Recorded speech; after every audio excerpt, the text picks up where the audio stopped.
Good morning, good morning, good morning. Let me make sure I'm on Instagram again. So I got to make sure all my settings over here. Chad was making fun of me yesterday. Chad was making fun of me because of my Instagram stuff I was doing and trying to be all cool. And now I got my Facebook and, I'm just trying to pretend I'm just one of those cool guys that knows exactly what I'm doing in the technology world. Good morning, everybody. Good morning. I'm not driving today, so I will not get the middle finger. I will not be cutting off anybody. I will not be causing any problems. Chris seems to be in a very good controlled environment right now. Oh, I gotta let some more people in. So good morning, everybody. Good morning, Instagram. Good morning, Facebook. Good morning, Zoom world. Man, we got a special one here today. I'm excited to be introducing him very shortly. But say good morning in the chat. Don't be afraid to put it in the chat. Tell us where you're from, what you got going on. We got people all over the place today. We got Scott from Michigan, Cullen, always from Seattle. He holds up that northern western side of the country. Gotta love it, man. I mean, it is 5:15 in the morning and you are cranking. Got a couple. Brian's from Central Time. I always gotta make sure that I recognize the Central Time people. So Brian's gonna be here very shortly. Suave, good morning, Claudia. Good morning. Guys, don't forget to throw us in the chat. From who else? Karen, we got several of you. Yes, I'm working on the Instagram. I'm working on that part. I want to say hi to you, Instagram. Hello. So good morning, everybody. My name is Brock Zivan, life coach, business coach, real estate agent, and a dad. And I don't really have any dad stories except Brielle had her English reading class, EOG. So she did hers yesterday. One of the things I did find fascinating with her, and it goes back to the disc personalities that I was sharing earlier. So when I was asking Brielle, I said, Brielle, how do you feel about the test and everything else? And you know what they noticed, which I find very fascinating, is she notices the other kids on how fast they complete the test. And she would say, Dad, I just don't understand how some of these kids can finish the test so quickly. It almost takes me the entire time. Sometimes I even have to go into they go to the library if you need extra time. And I remember when I was taking the test, I was I would get nervous. I would I'm like, why are they done so fast? Like, what am I doing? How come I don't know this type of stuff? But she said to me, she goes, Dad, I just want to make sure that I have enough time to do it and I complete everything. So I go over it and I double check. And once again, that's that personality of two things I love. One is the detail, and two, excuse my language, but she doesn't give a shit about anybody else and how fast they do the test. She wants to make sure she gets it done. And that's the real part that I like, because I was telling her, who cares about what other people think? Just focus on yourself and keep your nose down. And so that was my cool dad moment I had yesterday, talking to her. So got to give a quick shout out to Stephanie. It's great to see one of my coaching clients out there speaking. There was over 100 people that she was speaking to. She's also a Coach Burt client. So she's been taking that, getting really involved in coaching. It was great seeing her yesterday out in front of people, coaching, speaking, and I was recording her right in front of her. And I was like, damn, I'm probably making her a little nervous, but she handled it well. So shout out to Stephanie Sellers on there. So good morning, everybody. Good morning. Let's make sure we say our affirmation as we say each and every time. If this is your first time being on here, just stay with me. And you can say it, well, you don't know what it is, but we'll just all say it together. Everybody now, something good is going to happen to me. Something good is going to happen through me. So great stuff today. It is Figure It Out Friday. And boy, do we got a special guest today. So Brian and I met with Coach Burt. He works right alongside of Coach Burt, and he's like his main man, his right-hand man. And so he gets to all the ins and outs of listening and being around Coach. And so the cool thing is I had an opportunity. I was up there at the lodge one night, and him and I were working late, and I got to hear his story. And I thought he was done with this story, and then he kept going on with this story. And then I thought he was done with this story. And then he kept going on with this story. And I told him, I said, listen, we got 20 minutes, so you got to cram it in quickly. But I mean, I was like, damn, man, like you've been through a lot. And he's not very old either. And the military really speaks to me. I've been doing a lot of studying of the presidents recently. And I really encourage people, for those in a leadership role, to learn about the presidents. I'm reading Theodore Roosevelt right now. And man, he's a badass. Like that guy was a freaking badass, and what he did in the late 1800s, it just blows my mind. And I was like, I want to be around that guy. And Bryan is one of those guys that he's a badass. And I showed those pictures of like him jumping over fire and doing crazy stuff. And I was just like, man, you are crazy. Like, I mean, people think I'm crazy, but I want to do some of that stuff that he's doing. And he pushes himself to the limits, and then the mindset that what he has. So Bryan, come on board, buddy. Good morning to you. And I appreciate you being on here. It's an hour early in the Central Time, but good morning, man. Good morning. Thank you for such the welcome.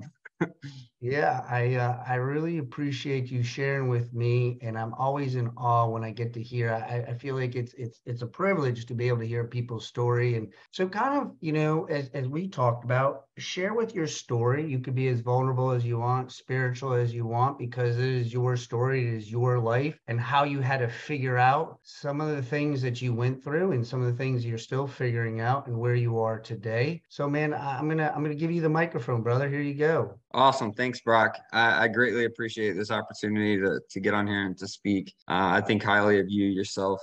So a little bit about myself, just kind of a brief introduction. I was born in San Diego, California. I've moved literally every 3 years of my life. I grew up as a Navy brat.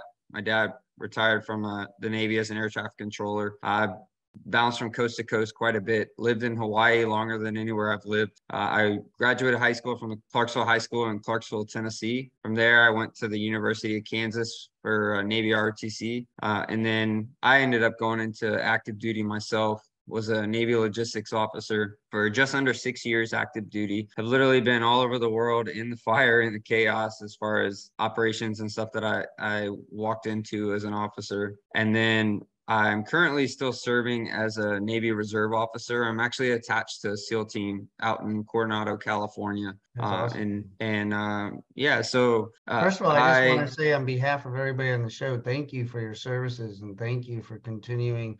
Guys, give them a shout out in the chat there. Thank you, man, for doing what you do and protecting us and our country, and hats off to you, brother. Yeah, I appreciate it. I appreciate that. And one thing that actually, like, service wise, that to me, it's a blessing that I get to do it. One of my favorite things that I've been able to do is I am part of a Navy funeral honors team. So basically, all around the Southeast of the United States, I've traveled around and had the opportunity to go and lead and honor veterans that served. And the stories of people that I hear, the people that I meet, every time I go there, it's just an opportunity that reminds me, literally, and I'll kind of touch on this a little bit later, is every day that we have on this earth is a gift, and we don't know when the last one's going to come. And every time I go to get to honor those people, it is just, I feel like I'm going there to serve, but in reality, I'm being served in regards to being reminded of,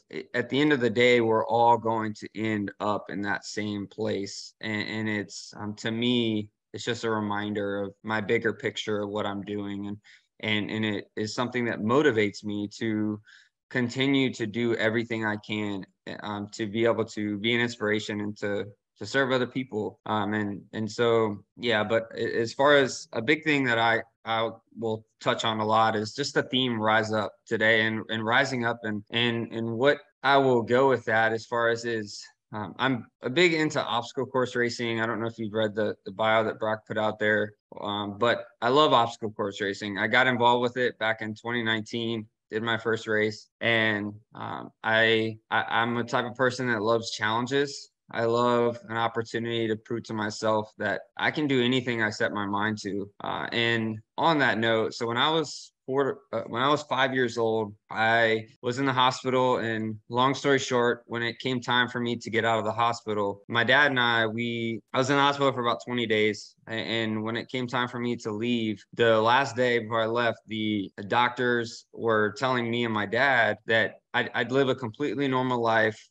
and I'd be able to do a lot of different things, but I would never be able to run long distance. And I had lost 40% of my lung capacity due to scarring in my lungs and things that I went through when I was in the hospital and just at that time. And to me, really ever since, it's been something that really just fires me up.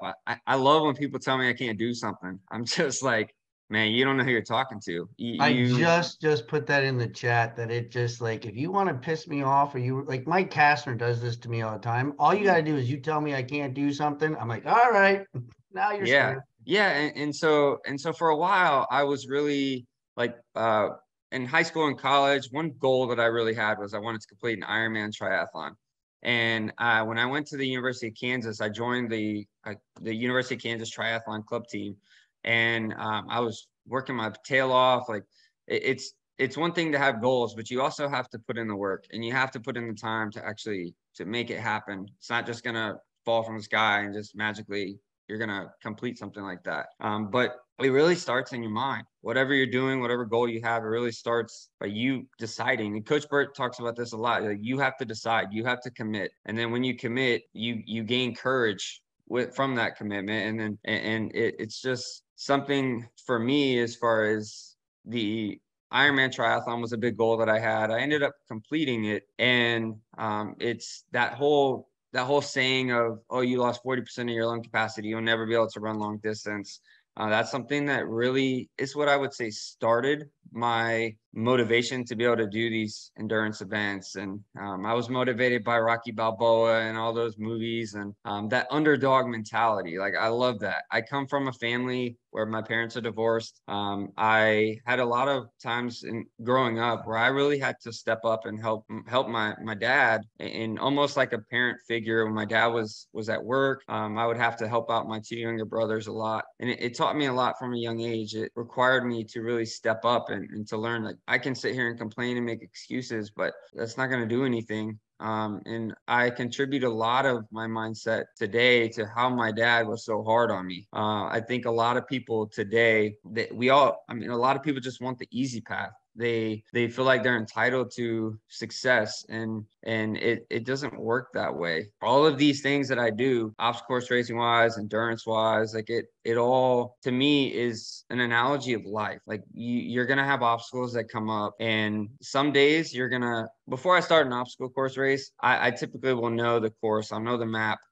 If they release the course beforehand, what I'll do is I'll go and I'll pretty much map out and plan my strategy for the race, depending on my strengths, depending on just different factors. And there's certain obstacles that over time, the more experience you have with doing certain things, the better you get. So you start to be like, I'm not worried about it as much. Well, I'll never forget, there was one race that I went into, and I completely overlooked an obstacle that I was like, this is a no-brainer. Like, this would be super easy. I've trained doing this over and over. And when I got to the actual race and the conditions had changed, the in between when I went to sleep and when I woke up. And I like to tell a lot of people, like, we'll take the monkey bars, for instance. If you're going to do monkey bars, it might be easy for most people when they're dry and you're fresh. But when you add in other factors of fatigue or rain or different things that can happen, what seemed easy or something that you've had so much success with in the past, it could completely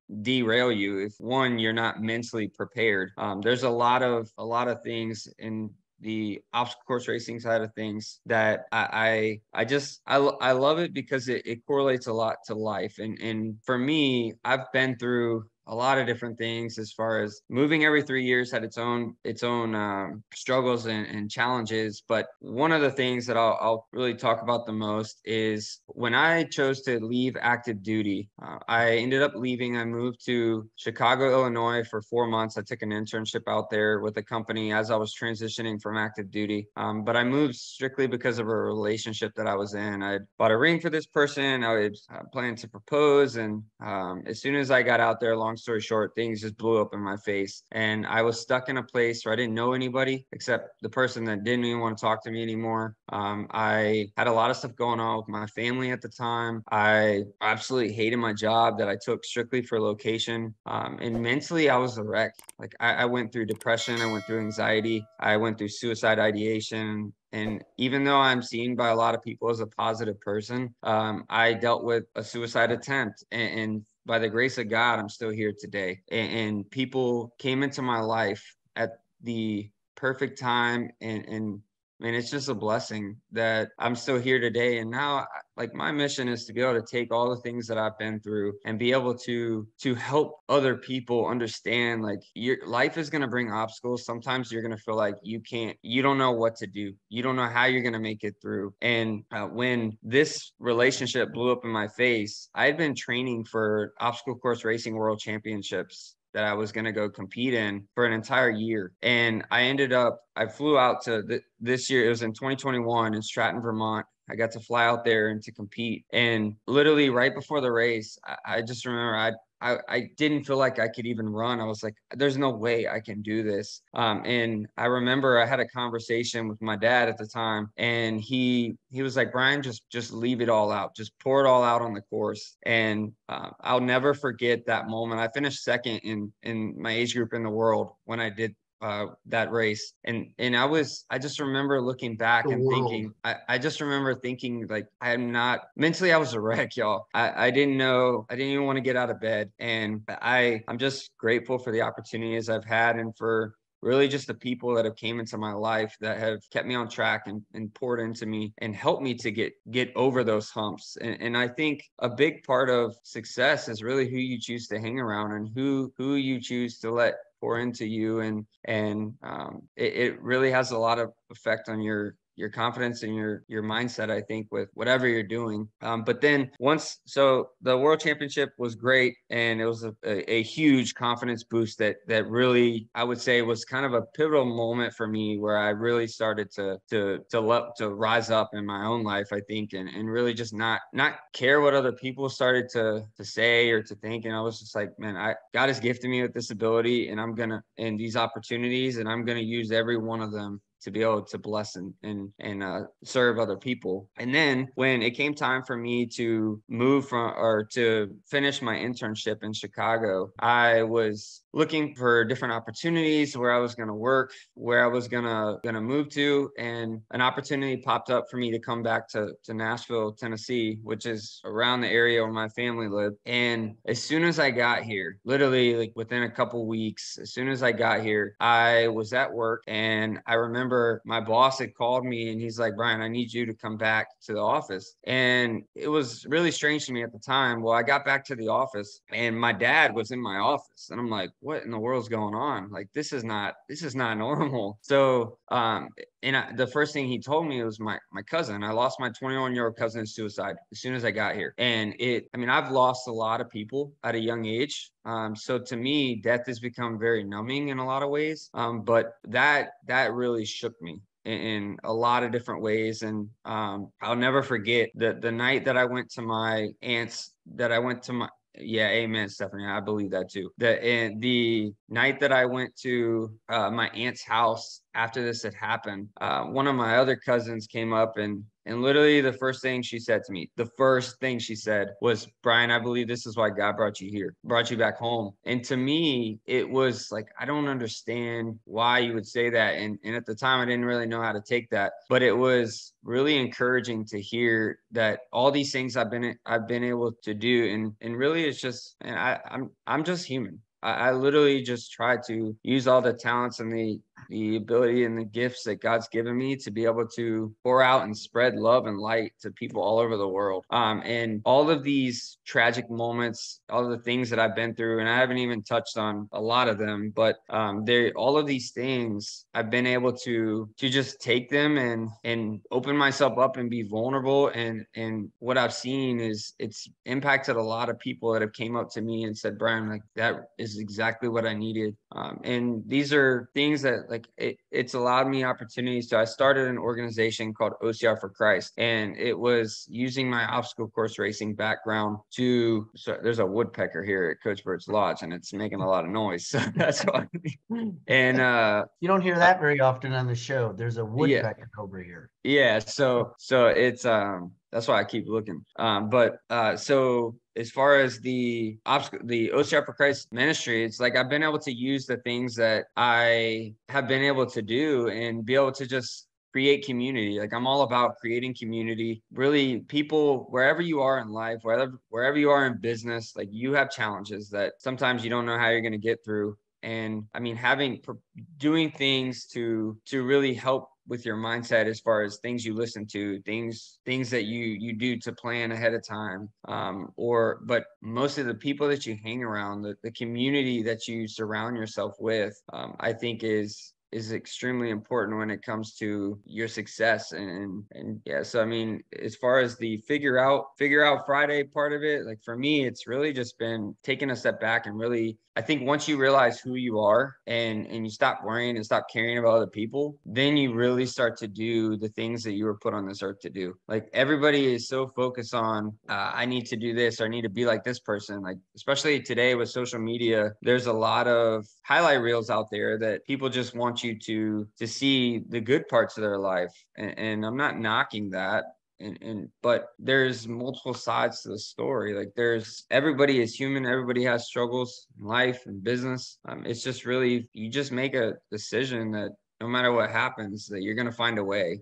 It's whatever you go into, is just take the mindset of it's going to be a battle, but you just find a way to win. And literally there's no special formula that I've been able to do all these things. It's really just embracing who I am and just owning it. Owning if I mess up, if I make mistakes, like owning it and learning from it. And I think you can take that and apply it to anything that you do.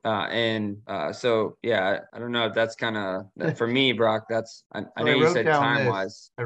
No, you're good, man. So I wrote down this, and for those that could take notes, I'm gonna tell you, I heard this the other day, and you said it. Like anytime I hear things like 5 to 6 times, I'm like, all right, that's God's way of saying to me, like, all right, Brock, you need to share this or really emphasize on this. So you said it a couple times, and I'm gonna reevaluate, or I'm gonna share with you the line that I learned. And this actually came from T.D. Jakes, that he said it, and it's part of the Bible. I don't know the verse, so I'm not gonna get into that. I guess it's Bible week for me, but I'm not very good at that part. But I'm gonna tell you, this is the line if you're gonna write it down. I wrote it down here. Instead of spending time trying to change other people's mind, work on changing your mind. Many times we try to change other people because we worry about what other freaking people think about us. Stop worrying about what other people think, because here's the news, guys. I hate to break it to you. They're going to think about you whether you like it or not. They're going to say whatever they want about you, like it or not. Right, Bryan? Yeah, and I think on that, Brock, I think one thing is, we think so much like people are thinking about us, but in reality, they might not even be thinking about you. Right. Like we're wasting time on, and I'm speaking to myself as well. It's so easy to worry about it, but in reality, they're probably not even thinking about it. It's And our who cares if they are? Right.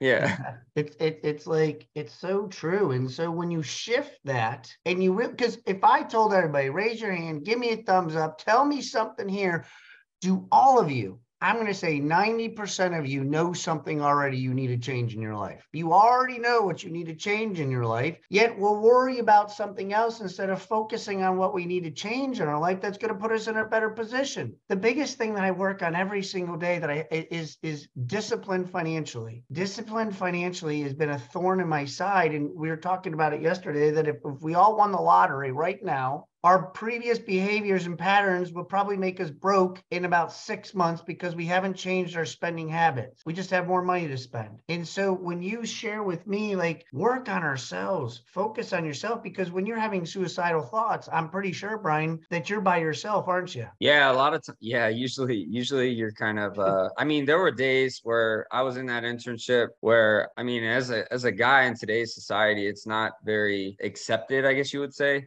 But I mean, man, I would literally go to the restroom because I would need a break. Like I literally just couldn't take it mentally. That's how bad I was. Like I was mentally a wreck. And And it's like those times, I think for me, really, when I take a step back, and I mean, I don't live in thinking about when I was in that moment all the time. But when I really take a step back and think about those deep, dark moments, that's really where the growth happens. Like, so there's an analogy that I'll mention as far as, if you look at a mountain, like they're all the, hey, perfect example. If you, I didn't plan this, promise.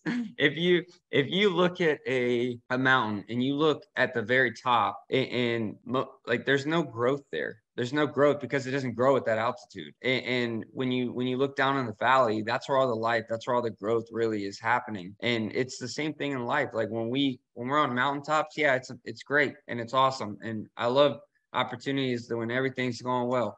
But it's literally the true growth happens when you're in those hard times. Like I don't know how many people on this call are listening or in the real estate world, but I'm sure nowadays is a very difficult time because of the economy and things that are going on. But I would challenge you in that sense.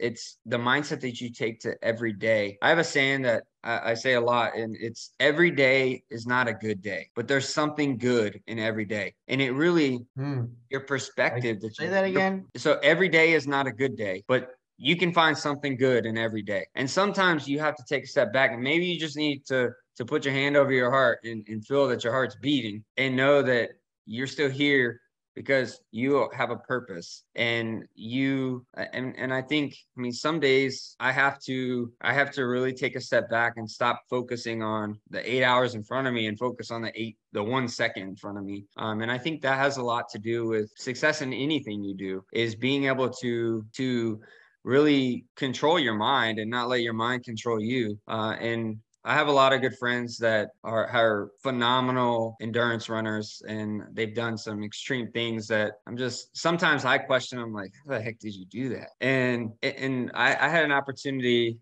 this past January where I ran in a race called the Snowball Endurance Race. It was a 6-hour run. And basically you just run as many, and Christopher Fultz is on here. He was there too, and he did it, and he crushed it as well. And I went out there, and it was in mountain area, Tennessee, and you just run 5-mile loop as many times as you can within 6 hours. And I remember the first like probably hour and a half, I was just listening to David Goggins' podcast over and over and over, so that like the things that you listen to have a big impact and can really help or hurt you in some ways. But I think really throughout that 6 hours, I promise you, there were definitely times where I was like, this is terrible.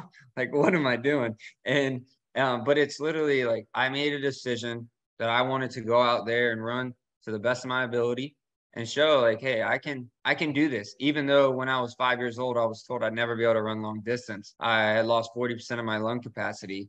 Well, I mean, I can do this. And I mean, I trained, and I still train and for these things, but it's literally the mindset of learning to put things in place ahead of time that are going to pull you through those tough moments. Surround yourself with people in those tough times that are going to pull you through and be a positive light, because the community to me has been what's really helped me significantly.